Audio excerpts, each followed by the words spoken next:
A super strat with an awesome paint job, built-in effects for under $300? Let's check this thing out.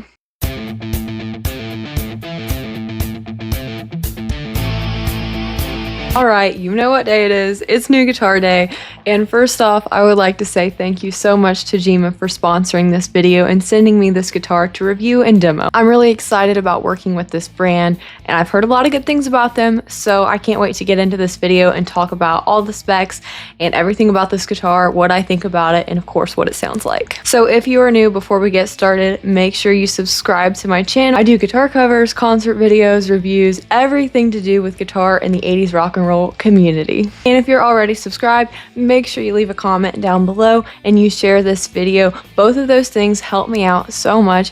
I really would like to do more product reviews and work with more brands down the road, and really just each and every one of you sharing this video, liking it, and commenting helps get it out to more people, and that really just helps me be able to do more stuff with my channel, so I really appreciate it.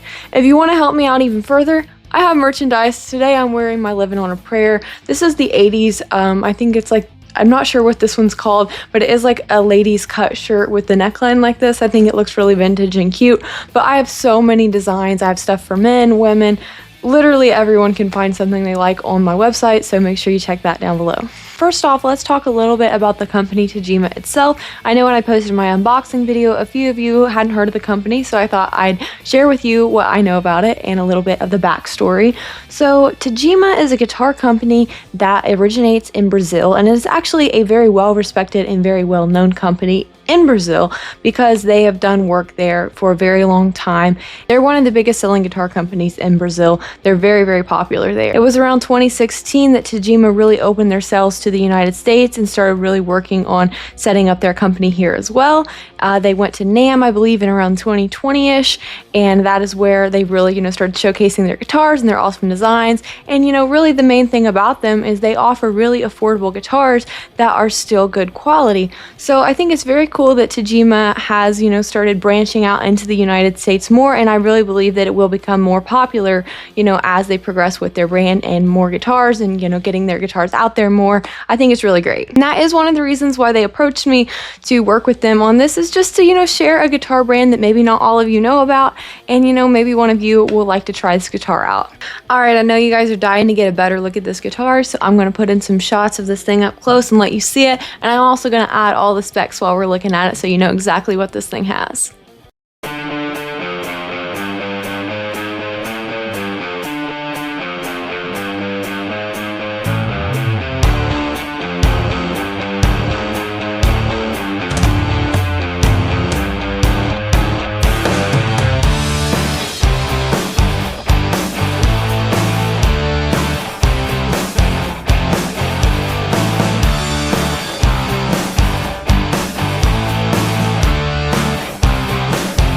Now, really where this gets interesting is the fact that this guitar can work completely on its own, just with a pair of headphones. You don't need an amp, you don't need anything but this guitar and headphones, because it has built-in effects. It has an overdrive, a dirty, and a clean channel on it, and it also has other controls that you can customize that we're going to take a look at. And I obviously would like to mention really quick, this comes off this paper right here. It is a sticker.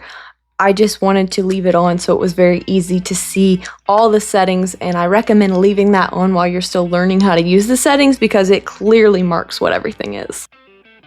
First up, we have our volume knob, which also functions as the on and off switch for the effects that are built in, which is a push and pull just like that.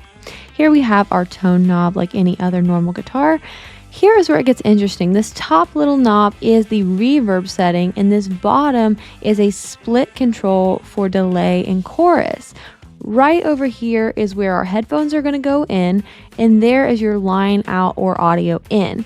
Over here we have a 5-way switch. Very nice, pretty much like your normal Strat. This setup is very easy to use.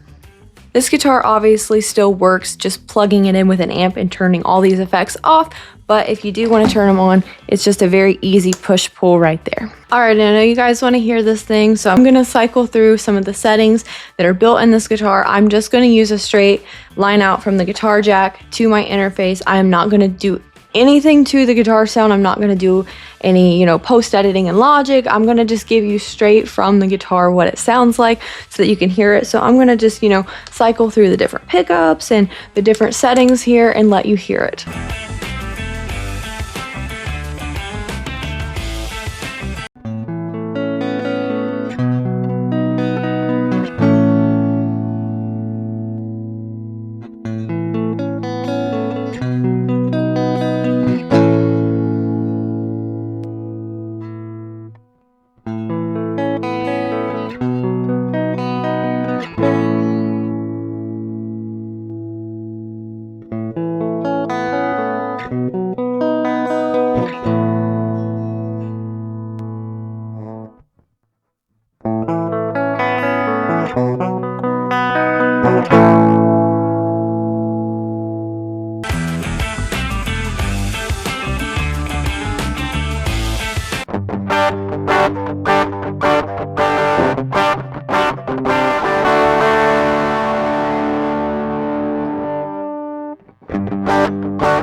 Alright, now that we've taken a listen to it, I'm going to play along to a backing track just to give you the full effect of what it can sound like.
And now, just to continue to explore everything that this guitar can do, I'm going to use my normal positive grid spark tone that I always use for all my videos and play along with the track, just so you can hear what it sounds like with my own sound and all these effects turned off.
Alright guys, I think it's time for the final review, everything I think about this guitar. First off, I would like to say I am not comparing this guitar to, let's just say, my Ibanez Jim, or even, one of my Kramers. I can't do that because, number one, it's not the same style of guitar. We don't have a Floyd Rose, we don't have an Ibanez Edge. It's a Strat style guitar, and I'm not normally used to playing those, so I'm not going to compare it to that. I would compare this to a normal Fender Strat. I do have one, and while I know the price range isn't the same, that is the only thing I really have to compare it to. So I'm keeping that in mind when I say what I'm going to say for the review. First off, I would just like to say the guitar looks beautiful. The color is great. I think the paint looks pretty even. I don't see any overspray. I don't really see any defects in the paint. So I am impressed with that. Normally with some cheaper guitars, you will get some overspray on the wood, or, just depending on how they put it together, you're going to have paint problems. And with this one, I don't see any of that. Next up, let's talk about the neck. Something about this neck that I am not the biggest fan of is how slicky it is. It's very sticky. And I would compare this to some of the Jacksons that have the entire neck painted the color of the guitar. I don't like the feeling of that. It's not really a this guitar problem. I just don't like guitars like that. I've never liked them. It doesn't matter if it's a $1,500 guitar. It doesn't feel good on my hand, and my hand sticks to the neck. I did wipe it off with a little bit of guitar detailer, and that added a little bit of a coating to it that my hand would slide around on it a little better. But that is one thing that I would say is just not my favorite, but it's not a Tagima problem. That's just a preference thing. As far as the frets go, they feel pretty nice. I don't notice them being sharp. I don't think there's too many problems with them. Of course, they're probably not as high quality as, like an upper end guitar, but we're talking about a $300 guitar here. So I'm very impressed with the frets and the fretboard itself. The wood feels nice. I don't have any problems with it. It feels smooth. Nothing feels uneven. Feels great.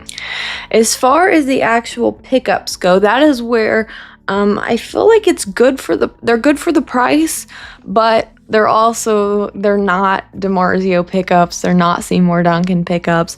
But that's something you could mod. You could always throw in a different humbucker or something like that. They're not bad though. I honestly was impressed. I actually like the single coil pickups better than I liked the humbucker, which is odd for me because I'm normally a humbucker girl all the way. But I really liked the sound of those. I thought they sounded really clean, and again, for the price, I think they're great. The bridge itself, it felt a little stiff when I first got it out of the box, but I think that's to be expected. I am so used to a Floyd Rose, and I just love a Floyd Rose all day long. But for being a fixed bridge, I felt like it stayed in tune really well while I was playing it. And that is a really big thing when it comes to cheaper guitars, their ability to stay in tune. So I was impressed with that, and I think it feels pretty nice. You can do a little bit of stuff with the whammy bar. You got to be careful again because it isn't, you know, a floating bridge. But it has a little bit of a give to it that you can do a couple little things with it. As far as the actual knobs and switches, I think they are really nice quality. Everything feels really smooth. I do like they've got a rubber grit to them instead of being plastic. I think those feel really nice, and they add a cool little look to them. Definitely like that. I like all of this right here. I think it's very easy to use. I think it's streamlined. I think they set this up very well. So yeah, for the overall playability, I think it's wonderful. I think I will put 9s on this. They set it up with 10s. Kramer sets their guitars up with 10s, and I always change them. I prefer 9s. I don't feel like I play as well with 10s for some reason. I'm just so used to the thinner strings. I like them. So, but that's not a Tagima problem. That's something I can fix very easily. All right, guys, we've talked all the specs. We've had a good look at this guitar, and you've heard me play it. So now here's for just kind of my final conclusion of what I think about this guitar and would I recommend it. And I would like to mention, they told me to speak my mind when I did this review. They told me, I don't want you to just get up there and say you love it because we sent it to you. We want you to give your honest review, and I will always do that for you guys. Keep that in mind as, you know, some companies are starting to send me products. I will let you know exactly what I think about them. And even with this guitar, there were a few things that I did mention that, you know, aren't perfect. You know, they're a little lesser quality than other things. And I totally recognize that. But I think this guitar is absolutely a wonderful option, especially for someone who maybe wants their first guitar or wants another guitar but doesn't want to spend a lot of money on it. This is really, really great for a beginner because it is so cheap. And we have these built-in effects, which really, there's no other guitars this price that are providing this, so you don't even need an amp. If you really just want to start playing or see if guitar is for you, this would be a great option, really a great Christmas present, you know, if you've got, you know, a child or a sibling or, you know, aunt or uncle, whoever wants to start playing or is just thinking about it, this would be a really nice way to get into the guitar world, see if it's for you without spending too much money on it. And of course, you know, with these effects, you don't even need an amplifier. So this is just, you know, under $300 and you are ready to start playing guitar. And I'm not saying that if you are a better player or you have nicer guitars, you can't buy this, because I still find this to be a really nice guitar. And again, especially for the price, I feel like this plays a little more like a $500 guitar, which is great. So definitely if, you know, you need your first guitar, I would probably recommend this over a Fender like Squire guitar series. I think it's better. I've played them, and for some reason I just like this better, and I think it looks nicer. I think the look of it is really cool, especially this candy apple red. I always will love a candy apple red. So I would definitely recommend this. And, you know, like I said, keep in mind, I really think that it does play better than the price tag alludes to. I think that the quality of the neck, really that is a big thing when talking cheap guitars, is the playability of the neck and the way the frets are made. And I think that this guitar is really well constructed, and it really is a solid choice if you're not wanting to spend a lot of money on it. All right, so that is my review of the Tagima Sixmart Guitar. Thank you again, Tagima, so much for sending me this. I had so much fun trying it out and getting to play it, and I definitely will be playing this in some covers coming up and different content like that. So thank you guys so much for watching. Make sure you click the link down below to check out this guitar and all the other guitars that Tagima has to offer. Again, make sure you shop my merch, and you like this video, give it a comment, share it. All that stuff helps out so much, and I really would appreciate it if all of you would subscribe and share my video with a friend. I've got lots of awesome content coming that I can't wait to share with you, so I'll see you next time. Bye.